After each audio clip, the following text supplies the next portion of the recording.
Hi friends, எல்லோரும் எப்படி இருக்கீங்க? நல்லா இருப்பீங்கன்னு நம்புகிறேன். இன்றைக்கி என்ன பதிவு பார்க்க போகிறோன்னா, உங்களைப் போலவே நடந்து கொள்பவர்களை பற்றி தாங்க பார்க்க போகிறோம். இது எதுக்காக அப்படின்னா, நம்ம மேலே வந்துடக்கூடாதுங்கிறதுக்காக என்னென்ன பண்ண முடியுமோ எல்லாமே பண்ணுவாங்க. இது தெரியாமல் நம்ம ஏமாந்து போயிடக்கூடாது, அதுக்காகத்தான். நம்ம செய்கிறத அப்படியே காப்பி பண்ணி செய்வாங்க. தானாக செய்கிற மாதிரி காட்டிக்குவாங்க. விட்டால் நம்ம தான் அவங்கள பார்த்து காப்பி பண்ணுறோம் அப்படின்னு கூட சொல்லிடுவாங்க. பிறந்தனையும் யாரும் எதையும் தெரிஞ்சுக்கிட்டு வர்றதில்ல, பார்த்து தான் ஒவ்வொன்றும் கற்றுக்குறோம். இருந்தாலும் நமக்கும் ஒரு சில விஷயங்கள் நல்லா வரும், ஒரு சில விஷயத்தில் தனித்துவமாக இருப்போம்.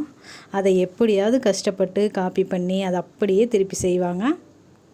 எதுக்காக? நம்மளை விட இவங்க தான்ப்பா இதை சிறப்பாக செய்கிறாங்க அப்படின்னு நம்மளை நினைக்க வைக்கிறதுக்காக. அப்படி நினச்சிட்டோம் அப்படின்னாவே அவங்க நினச்சது நடந்துருச்சு.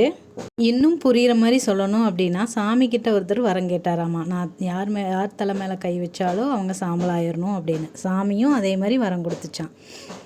அவர் என்ன பண்ணார், சாமி தலையிலேயே கையை வைக்க வந்துட்டாராமா. கடைசியில் சாமியே பயந்து ஓடிச்சான். அப்படித்தாங்க நம்மளை பார்த்து அப்படியே நடந்துக்கிறவங்களும். இவங்களுக்கு இடம் கொடுத்தோம் அப்படின்னா நம்மளோட அடையாளத்தையே அழிச்சிருவாங்க. பல வித்தைகள் தெரிஞ்ச ஒரு குரு கிட்ட ஒருத்தர் போகிறாரு.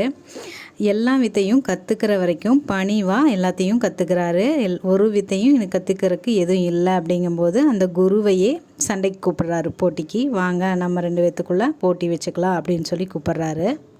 அப்போ தான் அந்த குரு யோசிக்கிறாரு, ஒரு வித்தையாவது கற்றுக் கொடுக்காமல் விட்டுருக்கலாமே அப்படின்னு சொல்லி யோசிக்கிறாரு. கடைசியில் ஒரு முடிவுக்கு வர்றாரு. அடுத்த நாள் அந்த போட்டிக்கு சம்மந்தமே இல்லாமல் ஒரு சமையல் கரண்டியை தூக்கிட்டு போகிறாரு.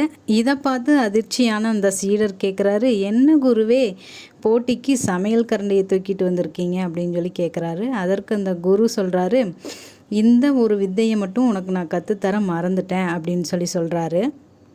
சரி வா, போட்டியை ஆரம்பிப்போம் அப்படின்னு கூப்பிடும்போது அந்த சீடர் குருவோட காலில் விழுந்து நான் செஞ்ச தப்பை உணர்ந்து சொல்கிறாரு, மன்னிச்சுக்குங்க குருவே, நான் இப்படி செஞ்சுருக்கக்கூடாது அப்படின்னு சொல்கிறாரு.